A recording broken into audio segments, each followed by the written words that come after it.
Slides and a video with us. And as always, we want to warmly welcome Elaine Koretsky.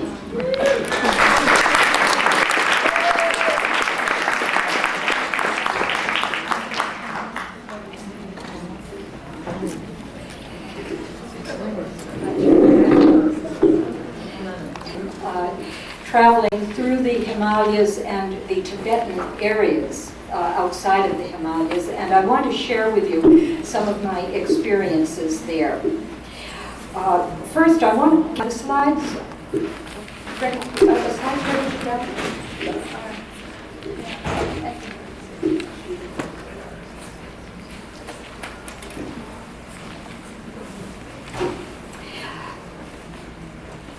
This is simply a map of the kind of the areas. Quote something to you that was written by Dr. Tsian Suan-Sin. He's emeritus professor from the University of Chicago. He wrote a major book on printing and paper, the history of it. And I quote from him, "A new trade route from China to Tibet and Tibet to Nepal." Here's China up here, going from China, probably Xi'an, to Tibet, and then into Nepal. This new trade route opened for the first time in 650 AD as a result of the marriage of the Tibetan king to a Nepalese princess in 639, and then to a Chinese princess in 641. And then Dr. Tsian further writes, "We know that papermaking was introduced to Tibet about 650 AD when the Tibetan king asked the town court to send him silkworms for breeding and craftsmen for making wine, mills, paper, and ink." And that's the end of the quote. So we have a time period. But now at that time period in China, there existed two methods of making paper. And I had described that very fully last year when I showed my video on sheet formation. The two types of making paper are either making a sheet of paper by pouring pulp onto a mold, and Nimto showed you that technique very well this morning, or by dipping a mold into a vat of pulp. Well, apparently the Chinese emperor sent to the king of Tibet the artisans who were making paper by the pouring technique. And that is the technique that we have observed throughout all of our travels through the Himalayan and Tibetan areas.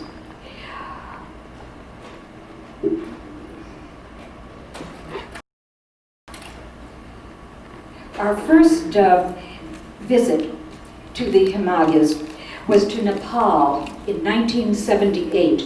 And I'm going to run through these slides very quickly because you've already seen the same village that we visited in 1978. Of course, that was quite a bit of time before Nimto took his photos. At any rate, the process is the same. We flew over these magnificent mountains into Kathmandu, the all-seeing eyes of the Buddha, which you've already seen. We looked for paper and old books in the marketplace. We found out about a place that made paper. We rented a car with driver and interpreter and drove up into the mountains. I was sorry to hear that the papermaking village was destroyed by a landslide, which Nimto mentioned this morning. We also came up against a landslide that you see here in this slide. There were hundreds of Nepalese workers who were fixing the road here. They helped push us through the ruts.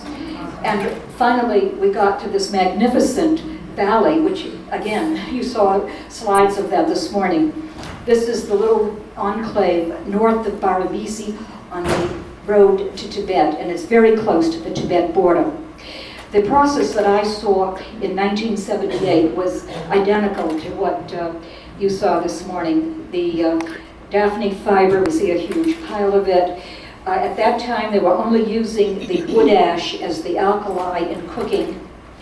And then the beating was done by the little boys in the village that vented their frustrations. It was great.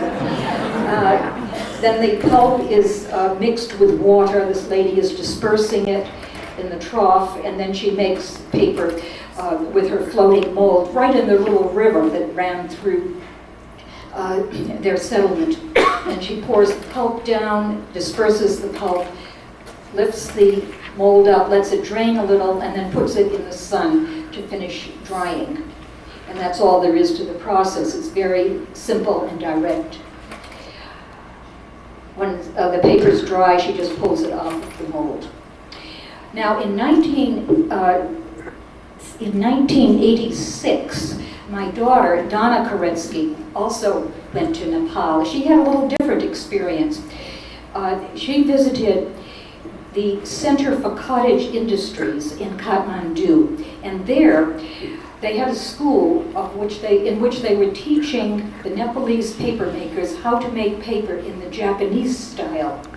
So what we see here in this photo is a typical sugeta, which is Japanese. And, well, I won't explain it any further. I think all of you know what Japanese paper making is, and that's the equipment for it. However, in '86, Donna also had a chance to go to a really remote village. This is the village of Palan Sabu. It took her a long bus ride plus 2 days of difficult trekking to get here, and then at the end she had to cross this very frightening suspension bridge over a deep gorge, and the paper makers are on the other side. She did get there, and there they were making paper down in the river. It was a fantastic experience for her. Now that was '86. After that, I have made other trips to Nepal. I have not seen any paper making since then. But I did buy a lot of paper at the marketplace, and I noticed that in the market, of the paper that I bought, half of it would be paper that was made in the traditional Nepalese fashion, and half of it was now made in the Japanese fashion. So those two types of paper making do exist now in Nepal. And I noticed that Nimto's samples and papers that he brought here were all made in the traditional way, which I was glad to see. At any rate, our next foray into the Himalayas for paper, where we saw paper making, came about in 1982, when my husband and I went to Sikkim and Bhutan. Again, we drove through these magnificent mountain areas. We had to get permission to go to Sikkim from Darjeeling, and this is Arda Jondam. He's a Tibetan paper maker who had fled to Darjeeling when the Chinese took over. He had been a paper maker in the Kongpo area of Tibet, and he showed us his tools, a massive hammer for beating the pulp, and that cylindrical container that I'm holding onto, after beating, he disperses the pulp in that tube. He also had been making paper here in Darjeeling, but he used up all the fiber, and so he stopped making paper.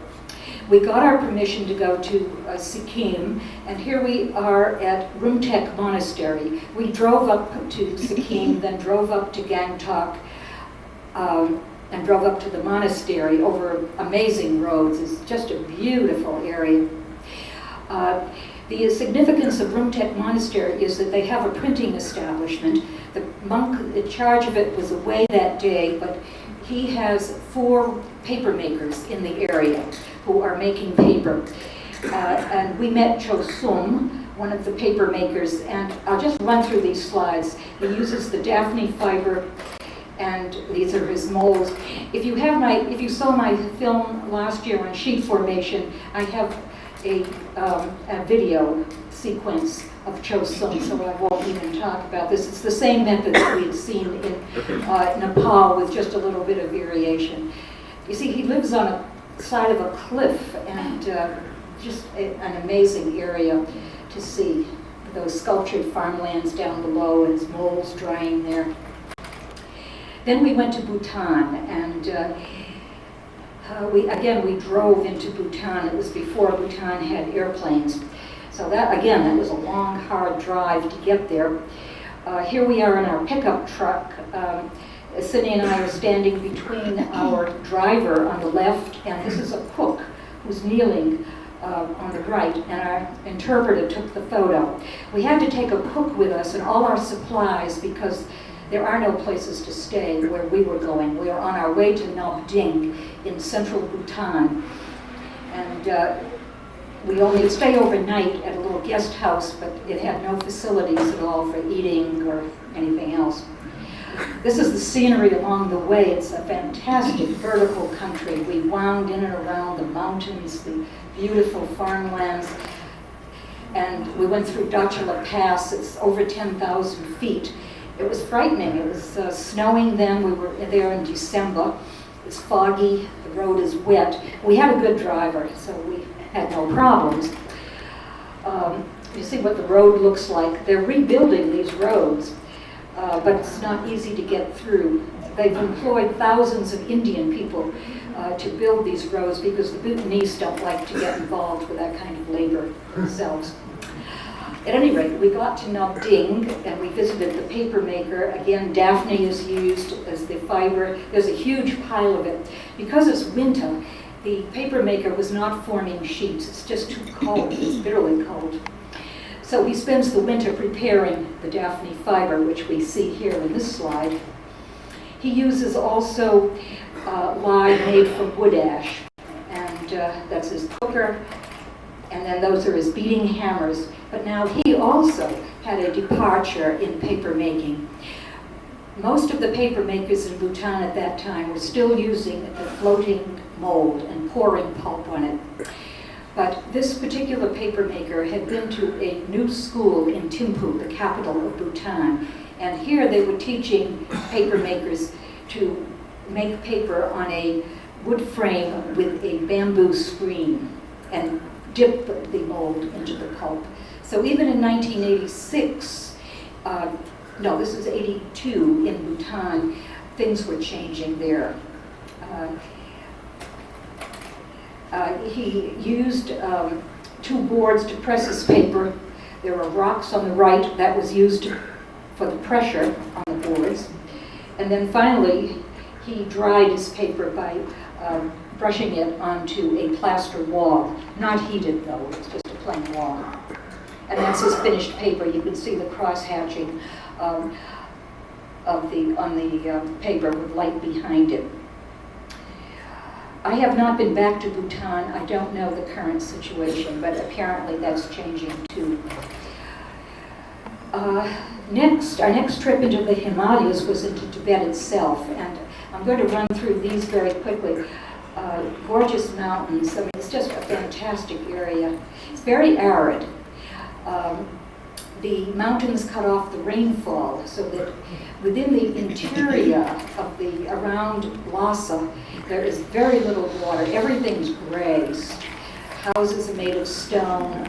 The landscape looks almost lunar. These are yaks eating. There's not much to eat up there, but they eat what little grass they can find. I went to the marketplace to look for handmade paper or old books. I couldn't find anything. I couldn't find anyone that could tell me anything about paper making by hand in the area. We went to the monasteries. Again, we had no luck. We saw some old books, but most of the books were new, and they'd been printed on very flimsy Chinese paper. This is a shrine at Zhongdian Monastery. They had an active printing establishment, but again, none of the paper was handmade. They were forced to buy the paper from China. Now, I had carried with me a drawing of the fiber that was used historically in Tibet.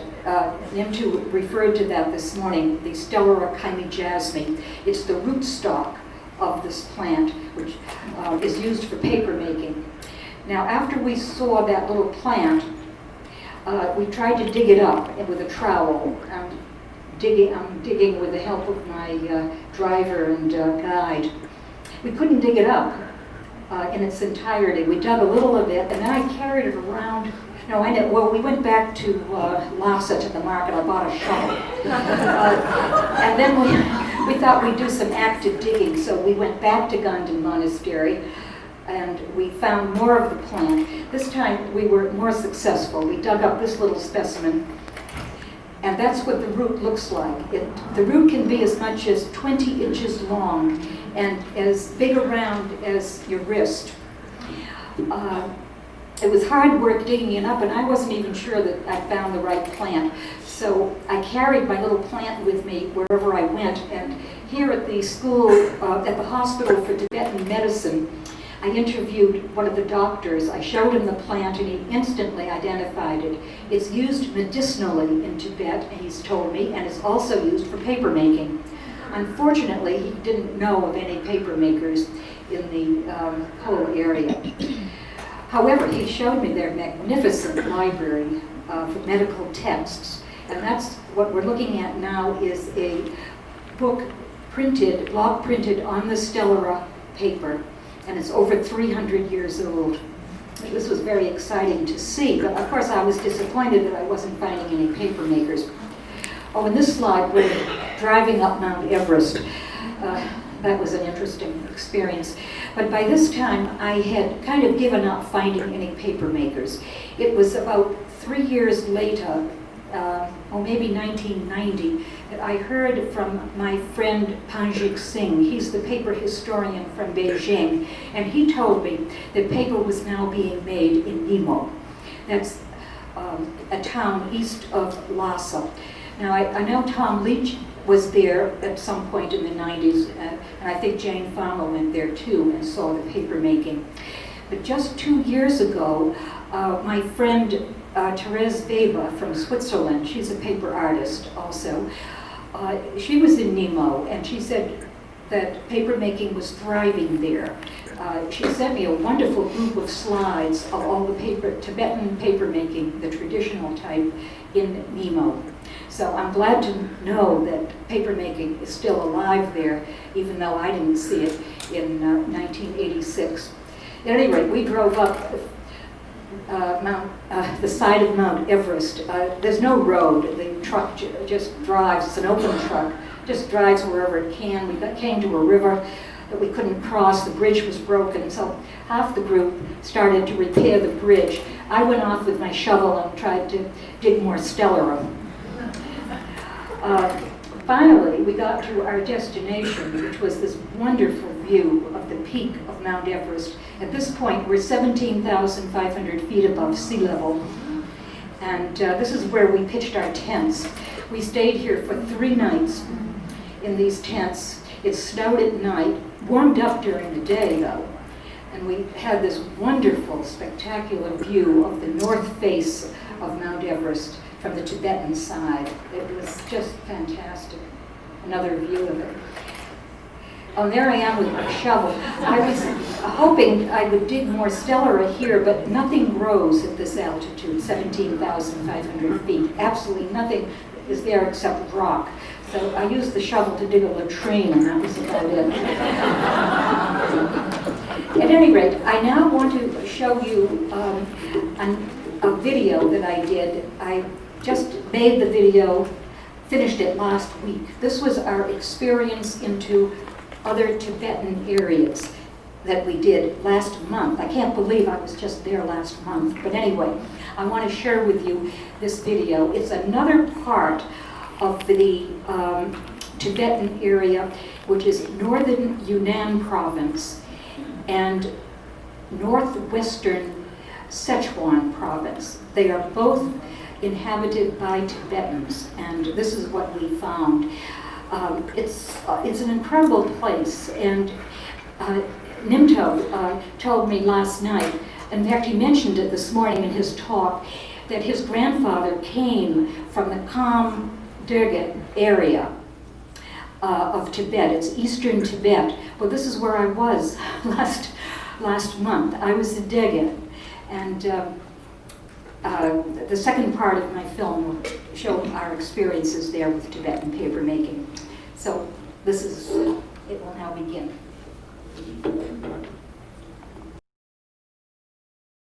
Northern Yunnan province is spectacular, with its deep gorges, its snow-capped mountains, terraced farms, waterfalls everywhere.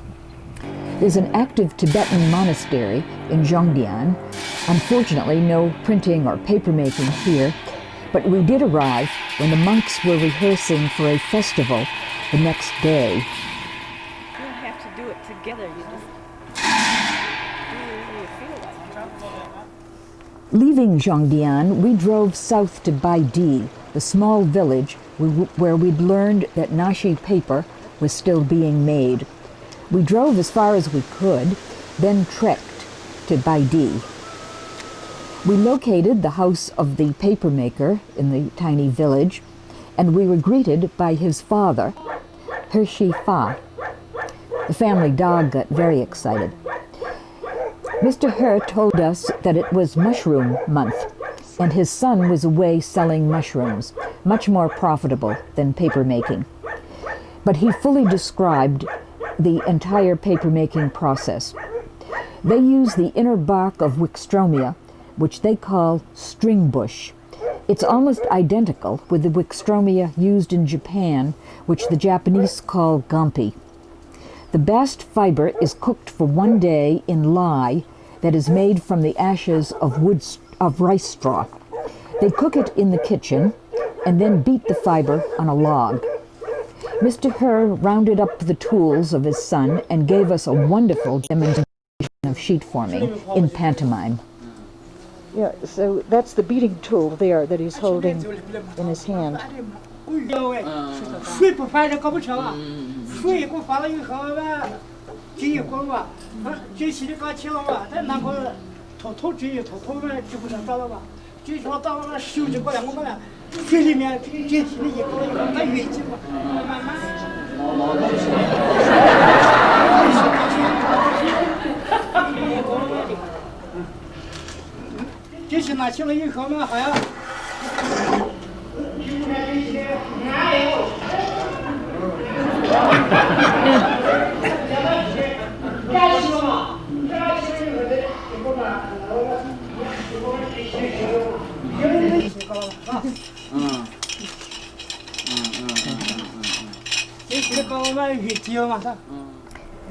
the papermaking house.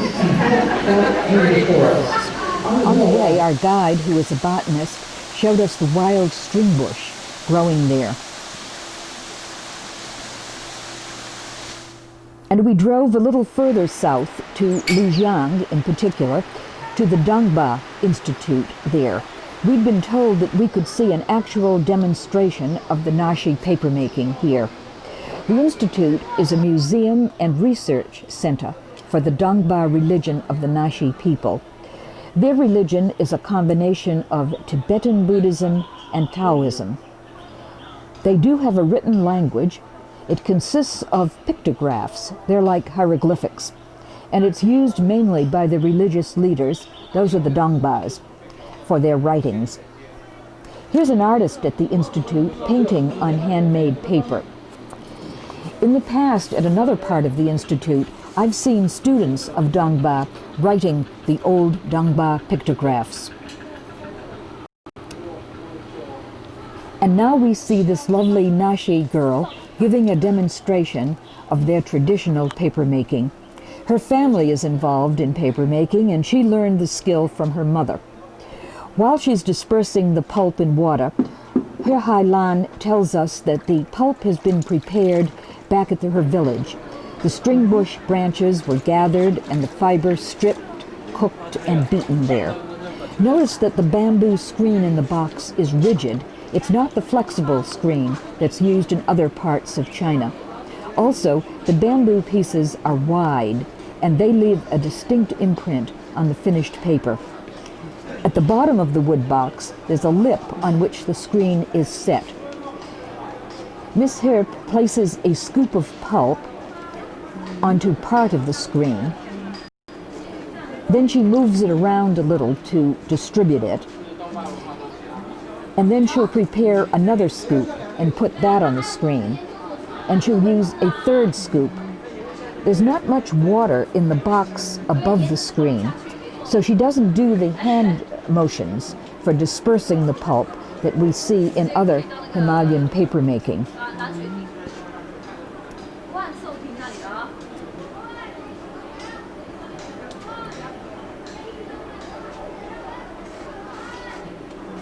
When she's finished distributing the pulp over the screen, she lifts the box from the water, lets the water drain a bit,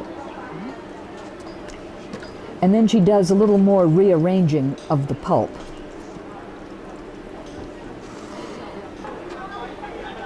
Finally, she lifts the screen slowly out of the box.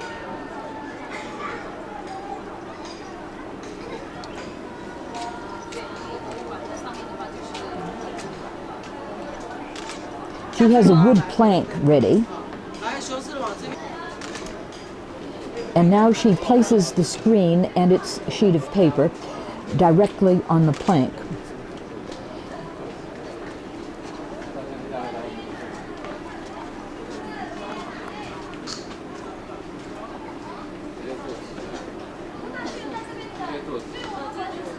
Then she spends several minutes pressing hard on the screen, which helps the water drain and also compresses the sheet.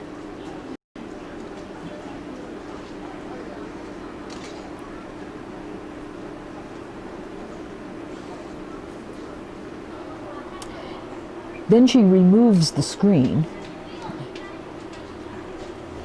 and the paper is left to dry right on the board.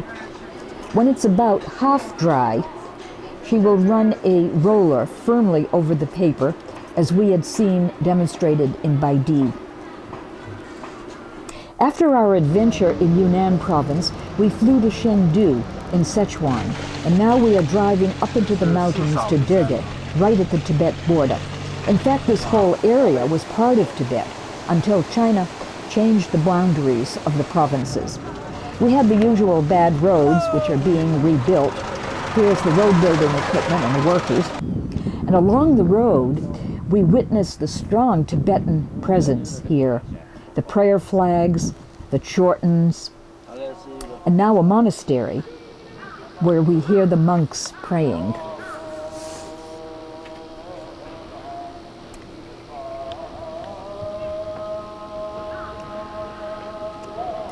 Our destination in Dege is the Pakong printing house that we see here, the largest printing establishment in China or Tibet for printing the Buddhist sutras.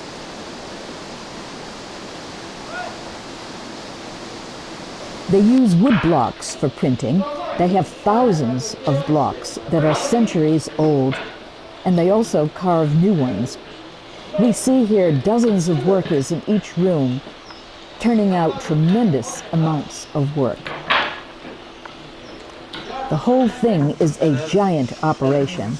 Everyone is very busy. Across the street from the printing house, we found the Tibetan papermakers, 8 women in all, engaged now in cleaning the cooked fiber, removing the outer bark. On the far left here is the leader of the group. She's the original Tibetan papermaker, and she taught her skills to the others. We're watching the entire process. First, the roots of the Stellarocani jasmine, which we had first seen at Zhongdian Monastery in Tibet, are smashed with a hammer. The woody interior is removed and discarded, leaving the bast fiber that will be made into paper.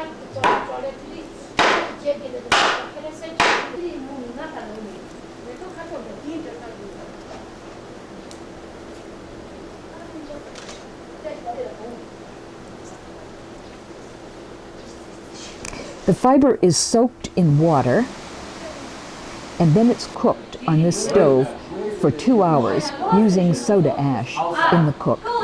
The next step is removal of the outer bark. That's what the women were doing when we first came in, and they work at it constantly when they're not doing something else.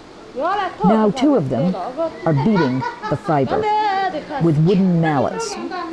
The stone mortar we see here is more than 300 years old.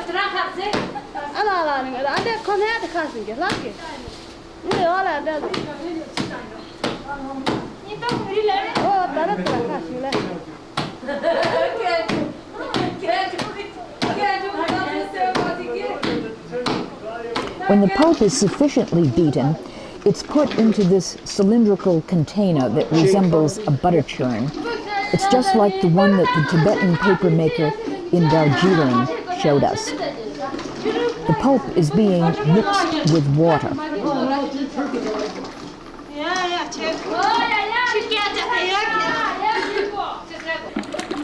After the mixing, the papermaker pours the pulp into a bucket. And meanwhile, often the women sing as they work.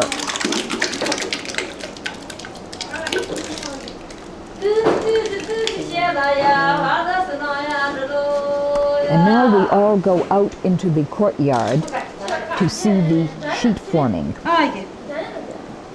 The mold is the usual simple wood frame with fabric stretched on one side. The papermaker wets the mold thoroughly and sets it in water where it floats.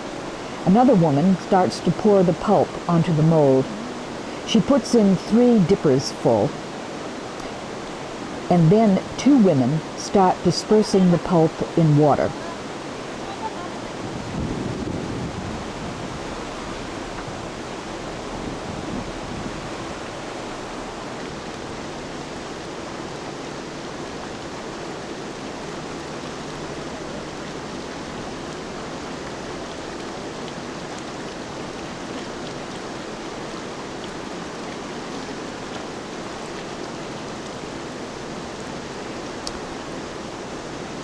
And they're taking out some extraneous particles that don't belong there.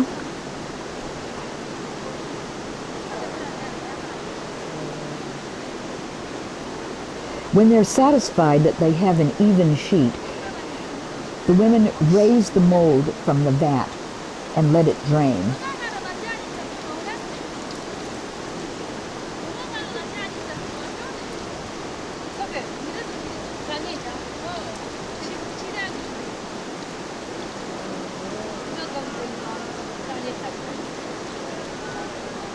You can see this woman continuing to let that sheet drain.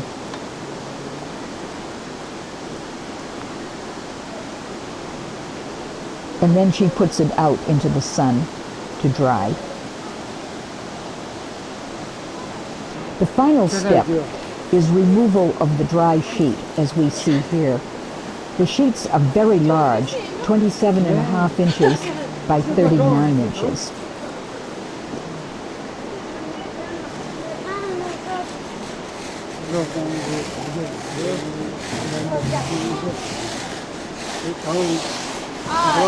The stellar fiber produces a crisp sheet, and we can hear the sheet rattle as she takes it off the frame.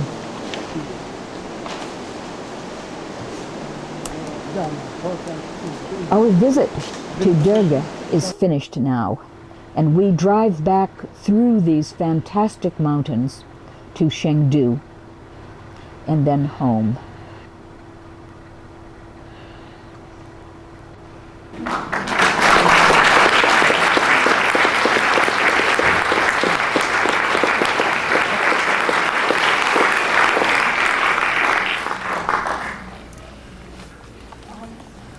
I'd love to answer questions, except I think I'm out of time. However, this is the route that's used for paper making. When I was in Tibet itself in 1986, I despaired of ever digging up very much myself. So I found 2 Tibetans who were willing to do the digging. I offered them, well, it was the equivalent of, I don't know, maybe 25 cents per root. I said I'd pay for up to 100 roots.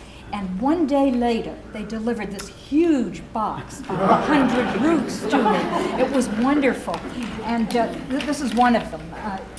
Except that well, that's another long story. But anyway, when I got home finally with my roots, we tried to make paper from it, and I didn't really know how to process it. So 86, 96, it's taken me almost 20 years to get back to a Tibetan area to find out how to truly process it. And the secret is to hit the roots first with a hammer and take out the woody part. We didn't know that. So we had a lot of trouble. We made beautiful paper, but it all had chives in it from the woody part. So now you all know what to do when you go to Tibet. Just dig the roots and you can make paper. I'll be taking a small group of people with me next May. We're going back to that same area of southwest China and Sichuan province. And already, I just announced it to some of my friends, and I've already got 8 people coming with me. We have space for a couple more people, so if anyone's dying to have a long drive over bad roads, you can talk to me about that. Yeah, well, bring a... No, actually, in Dege, the climate is not as... It's different. It's not arid, and it's not as rocky. And we were able to dig up one of the stellar without a big shovel. So you don't have to bring one of those from the United States. Yeah.